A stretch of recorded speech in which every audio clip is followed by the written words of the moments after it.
주님께서 십자가를 지시기 전에 하신 기도죠. 주님의 기도라고 하는 그것도 중요하지만 십자가를 지시기 전에 드리셨던 기도입니다. 그래서 이 기도를 사실 우리가 가만히 생각을 해보고 이것이 저와 여러분들의 기도가 된다면 우리 신앙생활은 굉장히 잘 갈 수 있을 것 같아요. 편하게 가는 건 아니지만 잘 갈 수 있을 것 같아요. 근데 너무나 많은 신자들이 이거를 놓치고 산다고 생각이 돼요. 뭔가 하면 교회가 여러분들에게 얼마나 의미가 있는 존재인가요? 여러분의 삶에 여러분 예를 들어 여러분의 가족이 얼마나 중요하냐고 얘기하면 그거는 뭐 누구나 다 당연하게 중요하다고 얘기를 하죠. 근데 교회는 여러분들의 기도에서 기도를 안 하시는 분들도 계시죠? 기도를 근데 우리가 열심히 한다고 가정할 때 기도를 열심히 한다는 것도 좀 어폐가 있고 기도를 진짜 한다고 생각할 때 기도에서 교회라는 공동체는 여러분에게 어느 정도의 비중을 차지합니까? 주님은 교회를 위해서 기도하셨어요. 그러니까 우리가 보통 쉽게 예수님이 왜 죽으셨어요? 그러면 나의 죄를 위해서 죽으셨다고 대답하잖아요. 그렇지만 사실 이 말씀을 가만히 생각해 보면 주님은 이렇게 대답을 하실 것 같아요. 주님은 나는 교회를 세우려고 죽었다. 좀 더 정확하게 말하면 나는 교회의 하나됨을 위하여 죽었다. 이게 어떤 의미이겠습니까? 그러니까 교회라고 하는 곳은 사실 초자연적인 공동체라고 성경은 가르치거든요. 초자연적이고 영적이고 신비한 공동체입니다. 근데 사실 우리는 너무나 물질적이고 자연적이며 이런 교회로 이해를 해요. 우리의 기본적인 무의식적으로요. 그러니까 뭐 교회를 뭐 목사가 세웁니까? 또 분당 우리 교회가 세우나요? 아니에요. 교회는 바울 사도가 에베소 장로들을 만났을 때 사도행전 20장에서 말한 것처럼 하나님이 자기 피로 사신 교회예요. 이 표현이 의미하는 바가 뭘까요? 하나님이 자기 피로 사셨다? 말하자면 하나님의 생명값으로 세워지는 게 교회예요. 우리는 오래 신앙생활 한 사람들은 이 구절을 그냥 달달 외기도 하고 기도할 때도 그냥 하나님이 자기 피로 사신 교회 막 이렇게 나오잖아요. 근데 그 의미가 뭔지를 우리가 제대로 알고 살아가는가? 만약에 주님이 정말 자기 피로 사신 교회라는 걸 우리가 알면 교회는 가볍지 않죠. 교회는 내가 함부로 대할 수 있는 것도 아니죠. 그리고 주님이 정말 자기 피로 사셨다면 당신은 목사니까 이렇게 말씀하시지 말고요. 우리가 그 피로 사신 교회이고 우리가 그 교회로 부름을 받았고 내가 예수 그리스도의 피로 내가 이 자리에 있다면 그것을 인정하고 알고 그 은혜를 내가 맛보았다면 그럼 우리는 이런 결론이 나오는 거죠. 예수님이 피값으로 세우신 교회구나. 그러면 내 생명을 드릴 만한 가치가 있구나 하는 거예요. 근데 과연 교회가 그러냐는 거죠. 오늘날 뭐 교회를 떠난 가나안 성도라고 하는 사람들도 있죠. 여기도 뭐 할 말 많지만 가나안 성도 그렇다 치고 교회가 여러분들에게는 내가 주일날 예배드릴 장소입니까? 또는 내가 뭔가 신앙적으로 뭔가 같이 얘기할 수 있는 내가 속해서 뭔가 할 수 있는 그런 정도의 사람들입니까?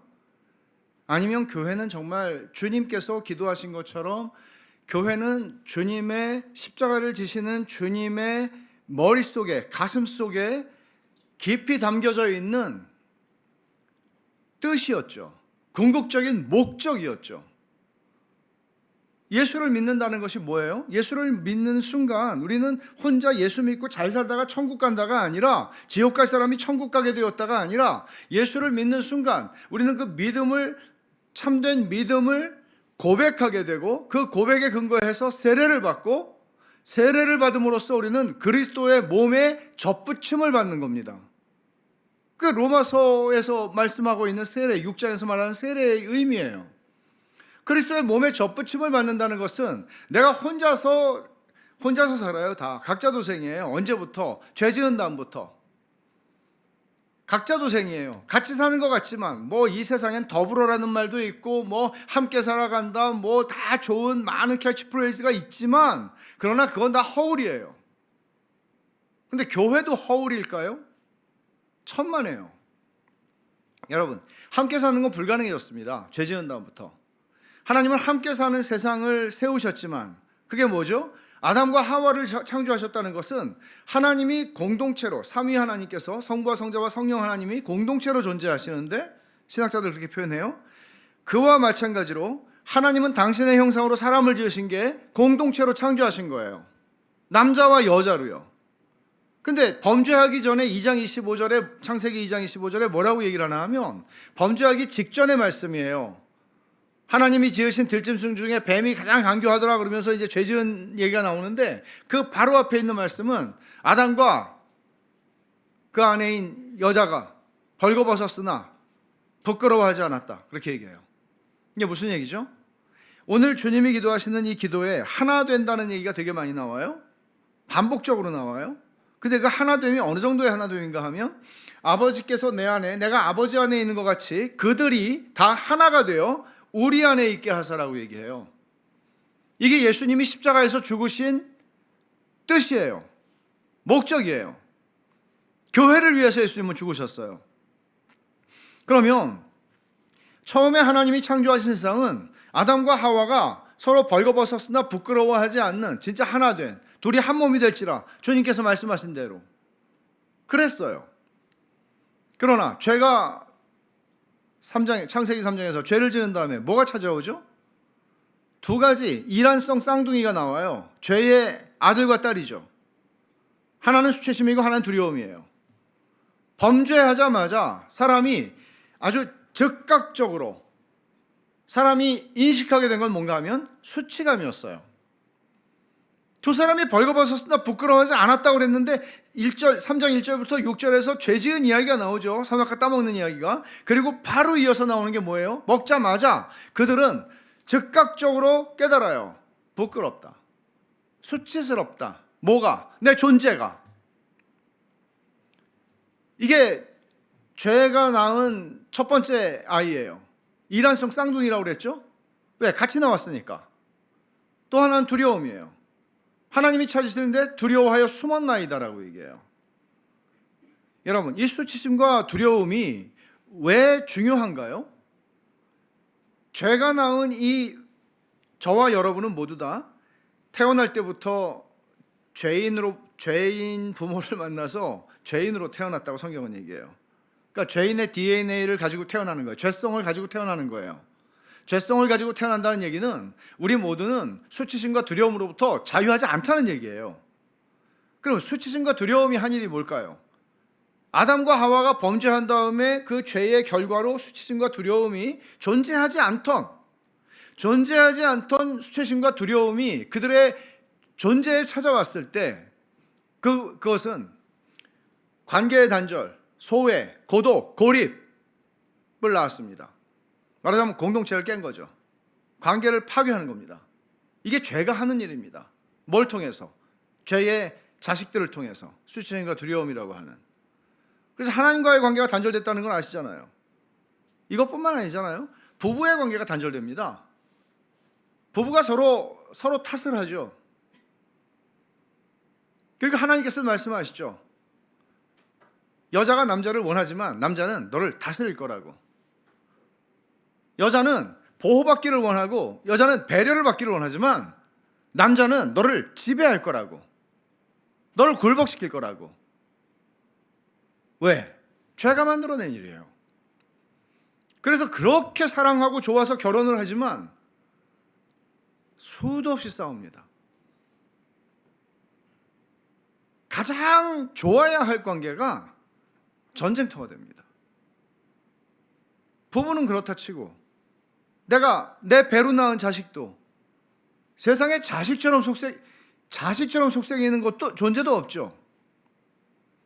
부모와 자식 간의 문제는 얼마나 심각한 문제입니까? 이걸 겪지 않는 사람이 세상에 어디 있어요? 왜 그렇죠? 죄가 낳은 두 아들, 딸 때문에 그렇습니다. 수치심과 두려움은 건강하게 우리를 만들어가지 않아요. 그래서 무화과 나무 잎으로 자기의 수치, 치부를 가려야 했습니다. 무화과 나무 잎으로 치부를 가리는 게 인생이에요.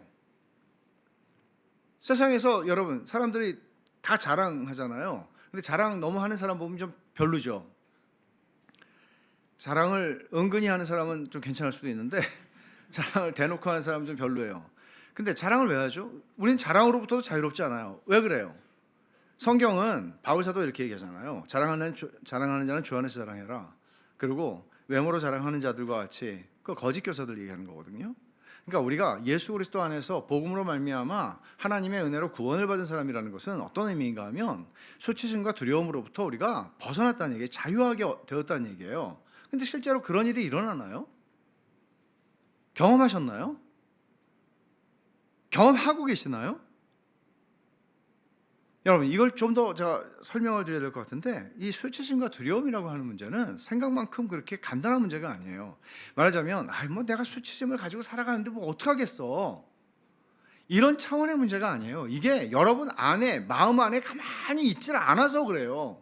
이거는 굉장히 파괴적이고요, 공격적이고요, 굉장히 적극적이에요. 가만히 있지 않아요. 이거를 제가 인용을 좀 해볼게요. 컬 톰슨이라고 하는 분이 있는데 정신과 의사이면서 교회에서 설교를 하는 장로예요. 워싱턴 DC에 있는 교회인데 이분이 이런 얘기를 합니다. 수치심이 하는 일이란, 인용을 합니다. 수치심은 개인의 내면뿐만 아니라 개인과 개인 사이에 활발하게 그리고 의도적으로 작용한다. 수치심의 목표는 표적이 되는 조직을 와해시키는 것이고, 수치심의 힘은 교묘함과 침묵에 있으며, 수치심은 해당 조직이 문자 그대로 아수라장이 될 때까지 만족하지 않을 것이다. 그러니까 수치심이라는 것은 어떻게 작동하는지 아세요? 내가 그냥 수치심을 가지고 있는 게 거의 끝나는 게 아니고 내가 관계하는 모든 사람들과의 관계를 불행하게 만들어요. 이걸 다 설명하려면 되게 많은 시간이 필요하겠죠? 이거는 이렇게 그냥 넘어가려고 그래요. 다 경험하시는 거예요. 수치심이 많으면 상처를 안 줘도 상처받아요. 다 자기의 시선으로 해석하고 판단하고 결정하고 다 그렇게 살아가요. 무서운 얘기예요. 언제까지?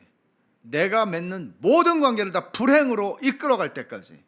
내가 속한 가족, 내가 속한 조직, 내가 속한 교회를 아수라장이 될 때까지 만족하지 않아요. 수치심은. 왜? 죄의 아들이기 때문에 그래요. 죄의 아들이기 때문에 그래요. 그래서 복음은 죄를 해결한다. 우리의 죄책과 죄의 형벌을 해결하기 위해서 예수님이 죽으셨다. 거기서 끝나지 않아요. 이 복음은 예수 그리스도의 십자가의 죽으심, 이 기도를 드리고 주님은 십자가에 달려 죽으셨어요. 그것은 죄의 아들, 딸로부터 벗어날 수 없는 인간 실존의 딜레마로부터 우리를 건져내는 일이에요. 죄에게서 해방됐다고 얘기하는 거예요.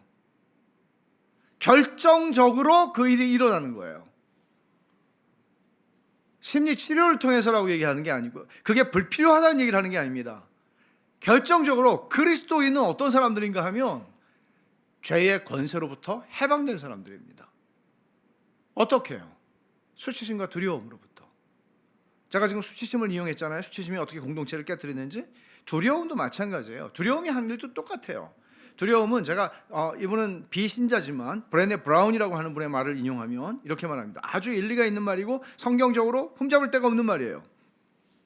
다른 사람들과 맺고 있는 진짜 유대 관계를 끊어버리는 동시에 분파를 가르려는 충동을 조장하고 확대하는 핵심 변수를 한 가지 꼽아야 한다면 나는 두려움이라고 답하겠다. 취약하다는 두려움, 상처받을지도 모른다는 두려움, 단절의 고통에서 비롯되는 두려움, 비난받고 실패할지 모른다는 두려움, 갈등을 꺼리는 두려움, 기대에 미치지 못한다는 두려움, 바로 두려움이다. 공감을 하실 거예요, 이런 두려움에 대해서. 근데 이런 두려움들은 그냥 내가 두려운 걸 어쩌라고가 아니라 이 두려움은 공동체와 관계를 깨뜨린다고요. 진짜 관계를 못 맺게 만들어요. 가짜 관계 많이 만들어요. 그러니까 수치심과 두려움이 만들어내는, 자, 죄가 애를 낳는데 쌍둥이에요. 한꺼번에 낳았으니까 수치심과 두려움이에요. 그래서 이 두려움과 수치심이 인간 안에서 어떤 일을 하는가 하면 거짓 자아를 만들어내요. 꾸며진 자아죠. 진짜 내가 아니에요. 꾸며진 자아예요. 말하자면 무화과 나뭇잎을 미제를 쓰는 거예요. 좋은 걸로.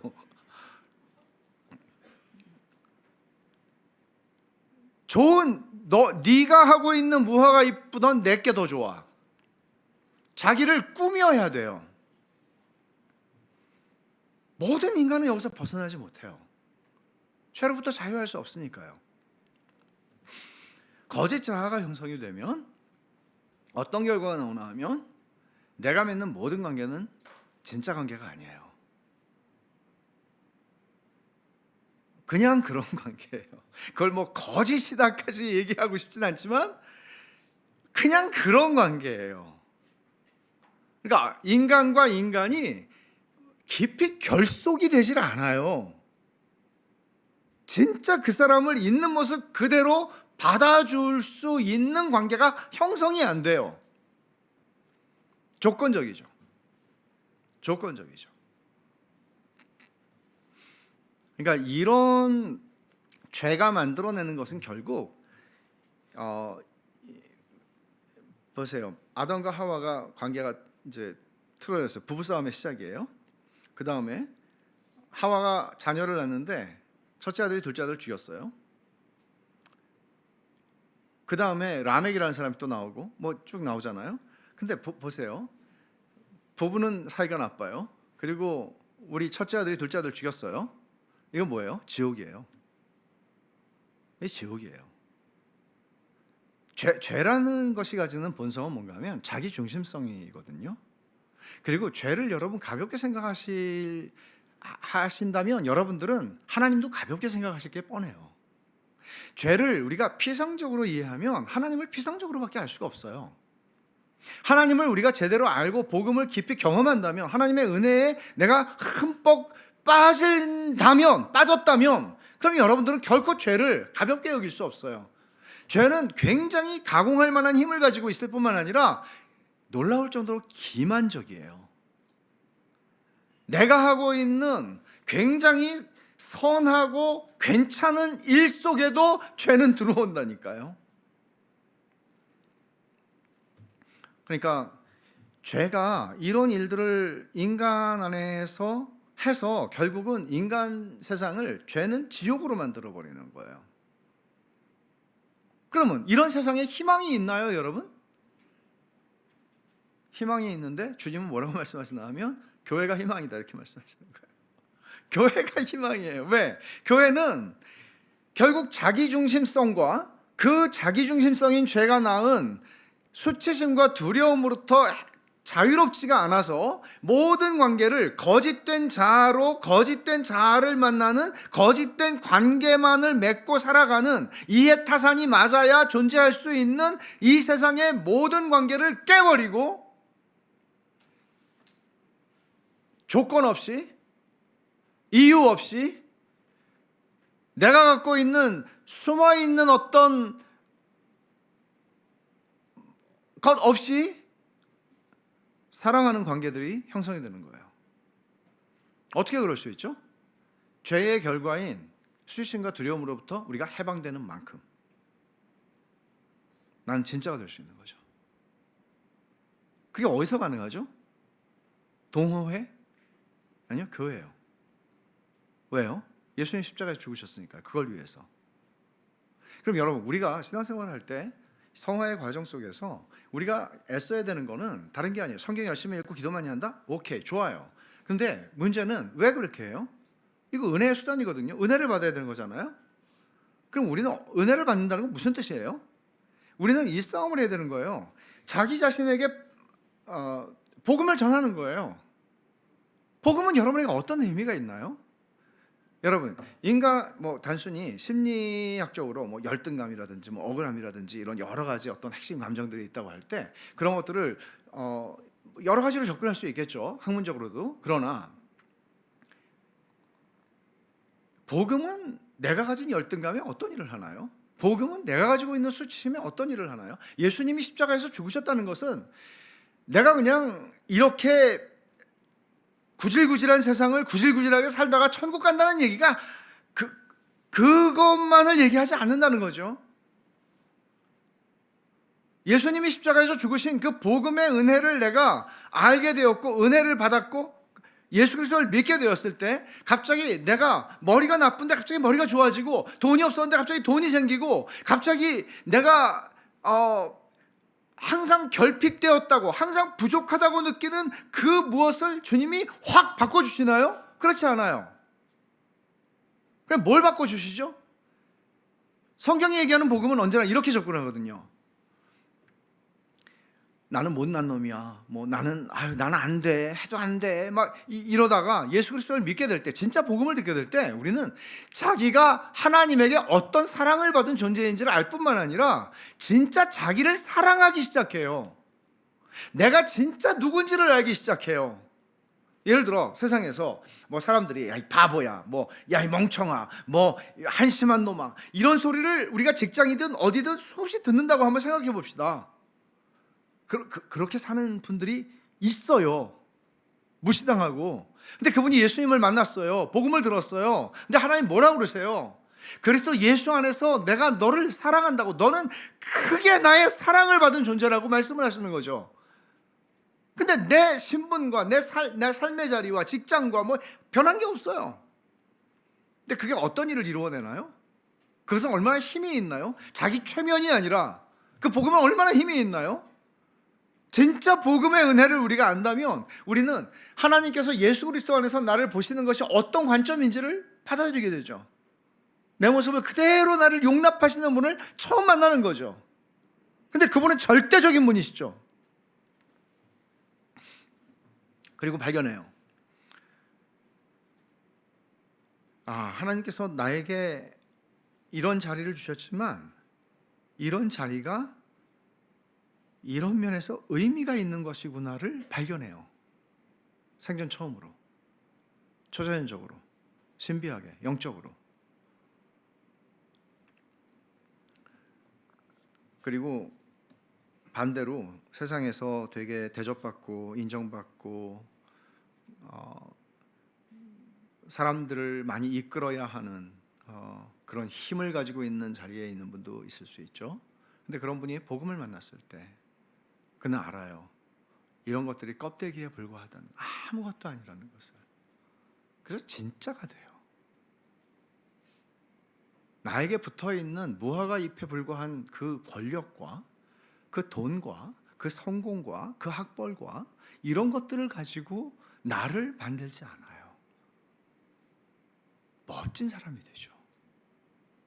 복음은 우리를 진짜 하나님 앞에서 죄인인 것을 보게 하고 내가 생각하고 살아왔던 것과 비교할 수도 없는, 상상할 수도 없는 죄인인 것을 하나님 앞에서 알게 하고, 그리고 하나님께서는 내가 상상할 수 없는 은혜와 사랑으로 나를 용납하시는 분이신 것을 보는 겁니다. 그것은 우리를 근본적으로 고쳐요. 어떻게 고치냐면 그게 나타나는 결과가 어떤 방식으로 나타나냐면 관계 맺는 방식에서 나타나는 거예요. 왜냐하면 내가 수치심과 두려움이라고 하는 죄의 결과로부터 예수님이 죄를 십자가에서 죽이심으로써 죄의 권세를, 내가 그 권세로부터 해방이 되는 거예요. 결정적으로. 그러나 문제는 뭐예요? 우리의 성화의 과정, 이게 완성되는, 완전히 100% 완전하게 내가 자유함을 얻게 되는 그 성화의 완성의 시점까지는 우리는 이 여정을 걸어가는 거죠. 그리고 여정을 걸어가는 동안 주님은 우리를 교회가 되게 하셨어요. 그러니까 우린 다 씨름하는 사람들이에요. 개인적으로 스트럭을 하면서 그 씨름을 하면서, 그러나 복음을 나에게 적용하면서 그 길을 가는 거예요. 이게 교회예요. 근데 주님은 뭐라고 기도를 하세요? 아버지여, 아버지께서 내 안에 내가 아버지 안에 있는 것 같이 그들이 다 하나가 되어 우리 안에 있게 하사. 이건 완벽한 하나됨을 말씀하시는 거죠. 완벽한 삼위 하나님의 하나되심과 같은 하나됨이 어떻게 가능해요? 근데 주님은 그것을 지금 나는 그것을 위해 십자가에서 죽는다고 말씀하시는 거예요. 난 너희를 거기로 끌고 갈 거라고 말씀하시는 거예요. 이거는 목사의 능력으로 되는 것도 아니고 여기에 계시는 분 중에서 유력한 분들의 능력으로 되는 거 아니에요. 그들의 헌신과 봉사를 통해서 되는 게 아니에요. 이거는 예수 그리스도께서 그 일을 하시겠다고 말씀하시는 거예요. 하나님의 의지예요. 그렇기 때문에 이것은 될 수밖에 없는 일이죠. 우리에게 필요한 건 뭐예요? 믿음이에요. 믿음으로 우리는 이 자리에 있는 거예요. 내가 교회니까, 예수님이 십자가에서 피 흘려 사신 교회니까. 그럼 여기서 어떤 일이 일어나야 하죠? 거짓 자아로 맺어가는 거짓된 관계가 아니라 진짜 자아가 되는 거예요. 진짜 내가 되는 거예요.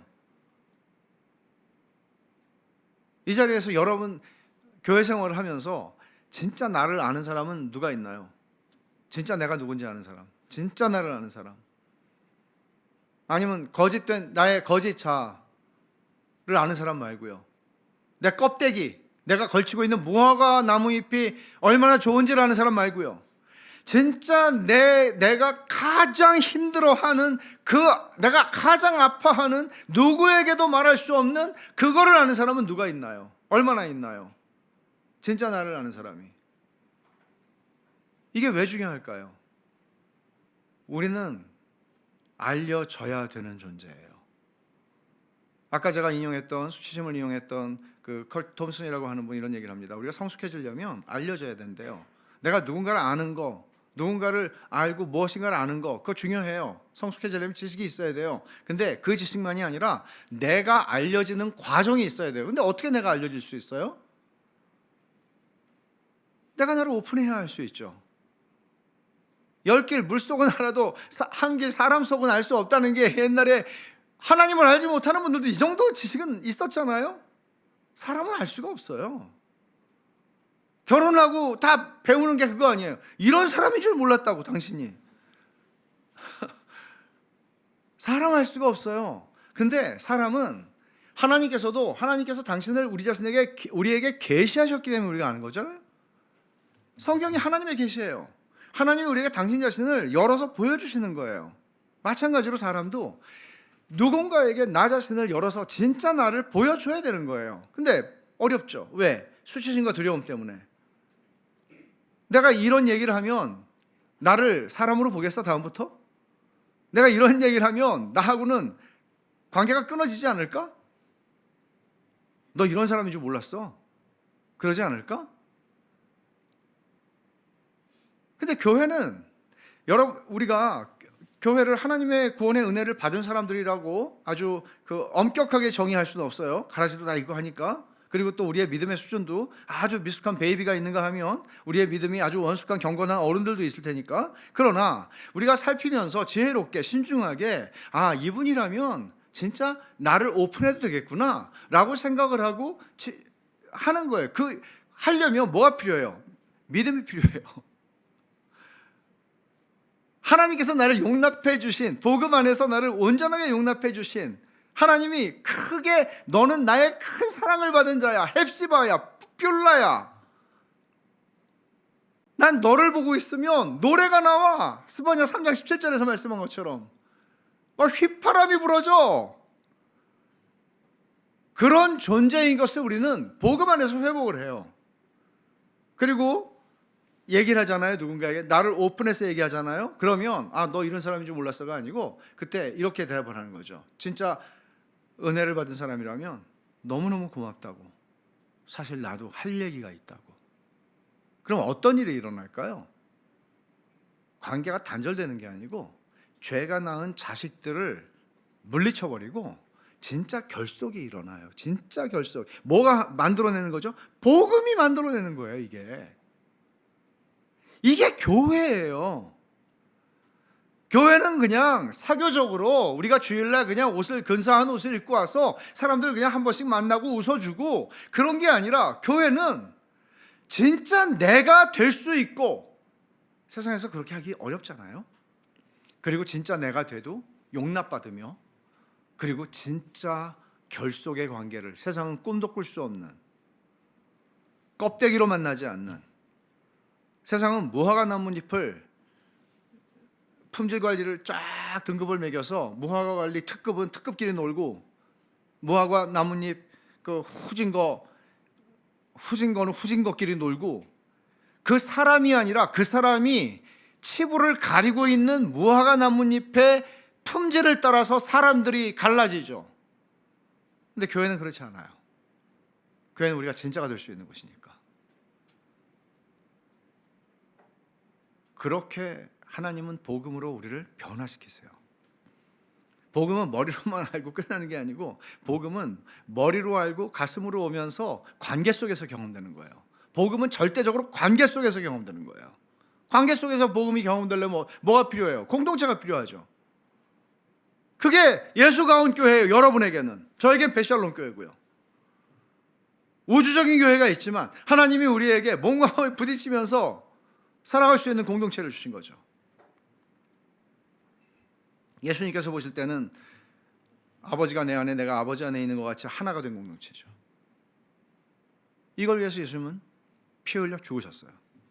그럼 여러분들, 우리가 예수를 믿는 사람이고 하나님의 은혜를 받은 사람이라면 우리는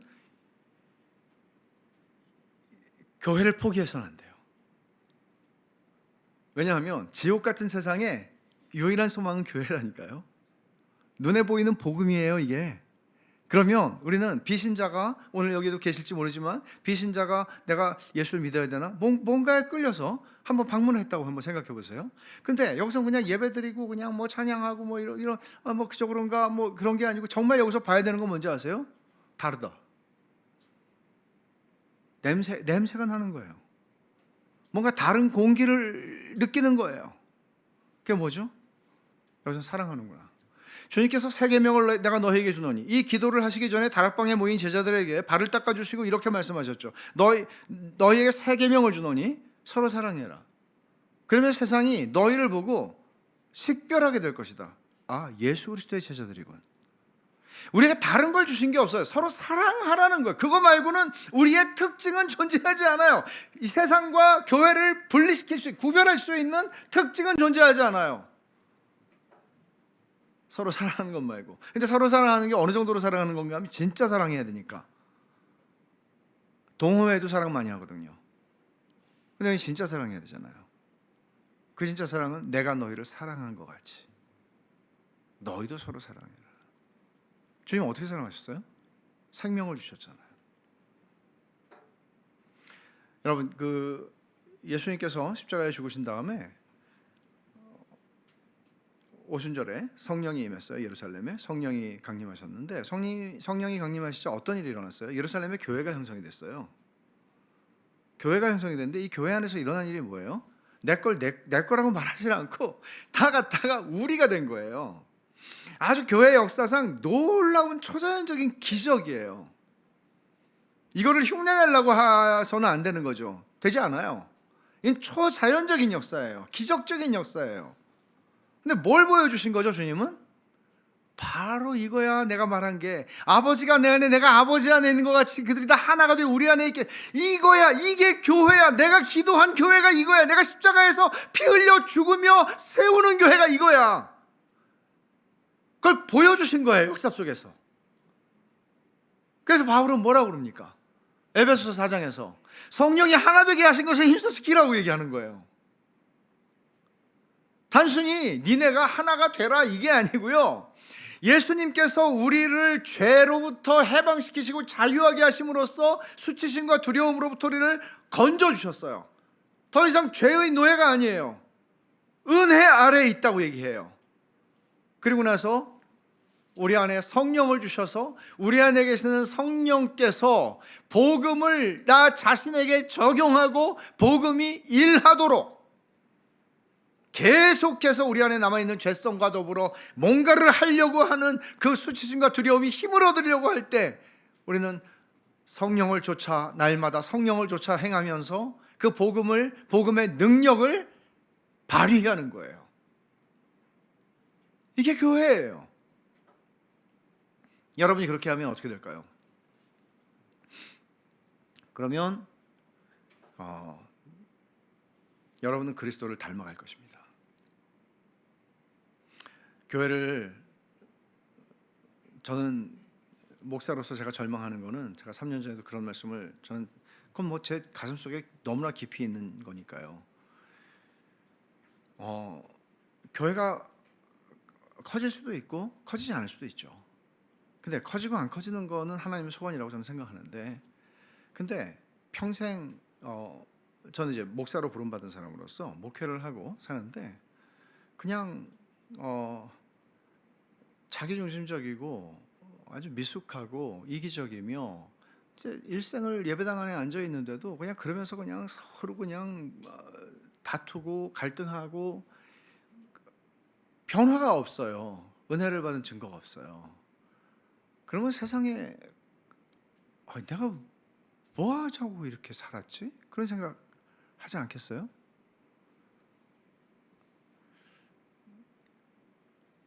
성경을 믿으니까, 성경을 안 믿으면 뭐, 여러분이 왜 지금 이걸 듣고 계세요? 전 또 왜, 뭐 코미디입니까 우리가 지금? 뭐 찍습니까? 아니잖아요. 성경을 믿으니까. 그러면 그 믿음을 이 시간만이 아니라 계속 우리는 이 믿음을 적용하는 거예요. 그러니까 그 믿음이 일을 해야 돼요. 우리 안에서 사람을 만날 때, 사람을 대할 때.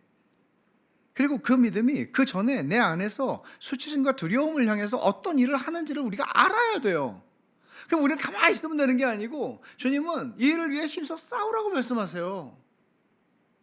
그러니까 여러분, 아무리 열등감에 찌들어 있는 건강하지 않은 자아를 가진 인간이라고 할지라도, 주님을 만나면, 복음을 알게 되면, 그 복음을 듣게 되고 복음을 계속 자신에게 적용할 줄 알게 되면, 그 사람은 정말 건강한 사람이 돼요. 진짜 사람을 사랑할 줄을 아는, 진짜 사랑할 줄 아는, 이기적으로 사랑하는 거 말고요, 이용하는 거 말고요.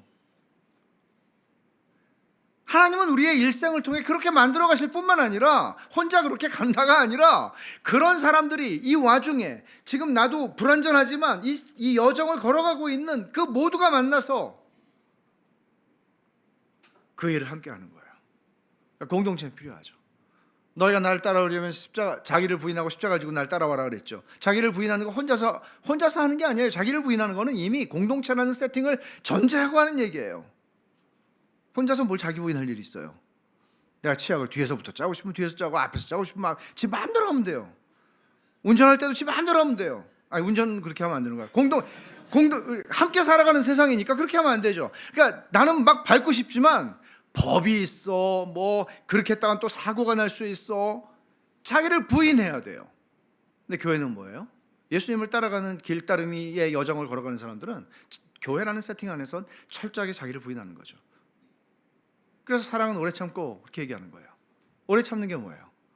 하나님이 시간 속에서 하나님의 사람들을 만들어 가시는, 저와 여러분들을 다 시간 속에서 만들어 가지, 뭐 어느 날 하루아침에 어디 갔다 왔더니 성장됐다 그런 거 없잖아요. 우리 일생을 통해서 하나님 만들어 가세요. 제가 어저께 살까 말까 망설이다가 산 책이 있는데, 림핑 헤븐 월드라고 하는 책인데, 하늘을 향해서 쩔뚝쩔뚝거리고 간다는 소리죠. 그게 신자의 삶이거든요. 뭐 날아가는 사람 없어요. 쩔뚝쩔뚝거리니까 서로 사랑은 오래 참고가 뭐예요? long suffering이에요. 오랫동안 고통을 당하는 거예요. 사랑하는 거는. 그 자식 길러본 사람 다 알죠. 자식만 아니면 확 그냥 네가 내 자식이니? 우리 교회에서 이렇게 할 수 있잖아요. 내가 왜 너 때문에 고통을 당해야 돼? 근데 주님 말씀하세요. 제가 네 자식인지 모르지만 네 가족이다. 우린 그런 공동체예요. 가치가 있어요. long suffering, 오래 고통을 당하는 게 내가 그 사람 때문에, 그 사람을 사랑하기 위해서. 그렇게 하면서 하나님은 또 나를 빚어가세요. 나를 빚어가세요. 손해보는 게 아니고. 이런 가운데서 하나님은 우리를 공동체 안에서 하나님의 사람들로 빚어가실 뿐만 아니라 공동체를 복음이 만들어내는 공동체, 이 세상에 절망밖에 없는데 여기에 희망이 있다고 말씀하시는 거예요. 그래서 오늘 이 말씀에 제가 다는 못하지만 21절 뒷부분에 보면 우리 안에 있게 하사 그들이 다 하나가 되어 우리 안에 있게 하사 세상으로 아버지께서 나를 보내신 것을 믿게 하옵소서. 여러분, 교회가 이 세상에 존재한다는 이 교회라는 존재 자체는 이 세상에게는 놀라움이에요. 그래서 예수님을 믿을 거래요. 주님이 말씀하시기를. 우리가 교회가 되면. 근데 솔까말 아시죠? 우리가 달라요, 그렇게? 우리도 여러분 자신을 생각해 보세요. 복음이 나를 자유하게 한 만큼 나는 진짜 나 자신이 돼서 누군가와 진짜 복음이 만들어내는 관계들을 경험하고 있나? 그걸 노력하고 있나? 그걸 하고 싶어 하나? 그것을 위해서 기도하고 있나? 그렇지 않으면 여러분 다 헛다리 짚는 거예요.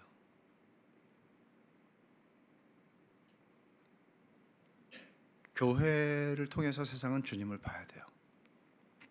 주님은 그 교회를 세우시기 위해서 하나님이 자기 피로 사신 교회라고 말씀하신 것이죠. 우린 다 연약한 존재로, 취약한 존재로 창조됐어요. 왜? 혼자 살지 말라고 의존적인 존재로 살아가라는 거예요. 공동체로 창조하신 거예요. 하나님께서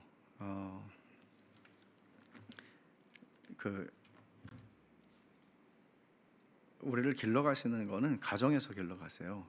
인간이 그래요. 인간은 좋은 가정에서 좋은 가정교육을 받아야 인간이 돼요. 동의하시죠?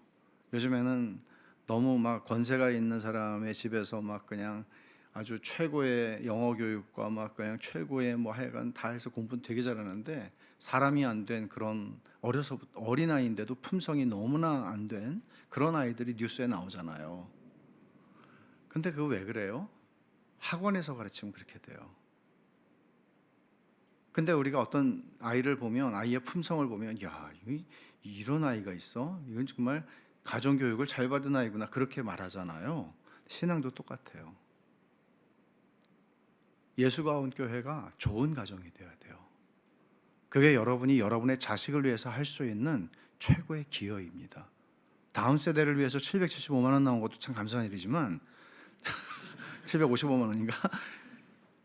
여러분이 진짜 할 수 있는 거는 그 다음 세대를 위해서 여러분이 할 수 있는 이 죽어가는 세대들, 정말 절망적인 세대들, 그들을 위해서 여러분이 그 세대, 다음 세대 말고 지금 이 세대가 할 수 있는 최고의 기여와 그들에게 줄 수 있는 유산은 최고의 가정을 물려주는 거예요. 신앙이 제대로 자랄 수 있는 가정, 제대로 배울 수 있는 가정. 그게 저는 여러분이 그냥 내가 요즘 신앙생활 좀 잘하고 그냥 뭐 이만하면 괜찮지 뭐 이거 말고요. 주님이 기도하신 대로 아버지께서 내 안에 내가 아버지 안에 있는 것 같이 그들이 다 하나가 되어 우리 안에 있게 하는 그런 공동체, 그런 가족을 물려주는 생각을 하고 사셨으면 좋겠어요. 다음 세대에게. 죄송한 말이지만 우리는 순교적인 신앙을 가진 우리 신앙의 선배들은 많이 있죠. 우리 역사에. 그러나 순교적 각오를 가지고 교회를 세워가셨던 선배들은 별로 없어요. 우리 140년의 역사에. 근데 우리가 진짜 해야 되는 일인 것입니다. 이게 우리가 이 시대에 싸워야 하는 일이죠. 그리고 이 길을 믿음으로 걸어가십시오. 영광스러운 주님의 기도는 이루어질 거 아닙니까? 그 영광스러운 날을 믿음의 눈으로 바라보시고 포기하지 말고 절뚝거리면서도 그 길을 걸어가십시오. 기도하겠습니다. 하나님 아버지 감사합니다. 예수님께서 내가 아버지 안에 아버지께서 내 안에 계신 것처럼 그들이 다 하나가 되어 우리 안에 있게 해달라고 기도하셨습니다. 예수님이 그 일을 위해 십자가에서 피 흘려 죽으셨습니다. 저희가 이 사실을 생각할 때 주님이 피 흘려 사신 교회를 저희도 생명 바쳐 사랑하게 해주시고, 주님이 이 거룩한 교회를 세워가시는 일에 저희 인생이 귀하게 쓰임받게 하여 주시옵소서. 그렇게 저희가 그리스도의 몸으로 자라가고 예수 가온 교회가 비신자들이 볼 때 예수님을 믿지 않을 수 없게 되는 정말 기이한 역사가 일어나는, 주님, 그런 하나님의 가족이 되게 해 주시옵소서. 그 속에서 저희를 빚어 주시옵소서. 예수님의 이름으로 기도합니다. 아멘.